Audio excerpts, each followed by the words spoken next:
Ümumi ingilis dili öğrenen zaman nəyə diqqət etməlisiniz? Ən vacib məqamlardan biri nədir? Bildiyiniz kimi bir dil 4 əsas belə ki dinləmə, danışma, yazma, oxuma və 2 əlavə söz və qrammatik olmaqla 6 əsas istiqamətdə öyrənilməlidir.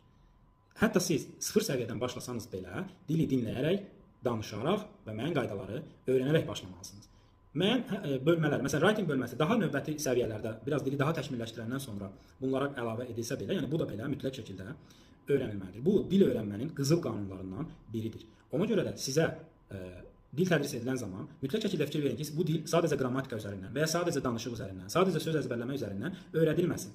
Xüsusilə son dövrdə populyarlaşan only speaking, yalnız danışıq dərsləri ilə bağlı onu deyə bilərəm ki, beynəlxalq təcrübədə belə bir dərs metodu yoxdur. Bu o tələbələr üçün ola bilər ki, onlar artıq dili müəyyən səviyyədə bilirlər. Tutaq ki, B1 intermediate səviyyələri var. Sadəcə belə desək, loru dildə desək, formada qalmaq, öz danışıq vərdişlərini unutmamaq üçün belə bir kurslar keçə bilərlər. Bu da yenə qeyd edirəm ki, sizin dil səviyyənizin inkişafına heç bir töhfə verməyəcək. Sadəcə bildiyiniz səviyyədə danışıq vərdişlərinizi daha da təkmilləşdirməyə kömək edəcək. Dil səviyyələrinin artırılması üçün mütləq şəkildə qeyd etdiyim 6 əsas bölmə üzrə tədris keçməlisiniz.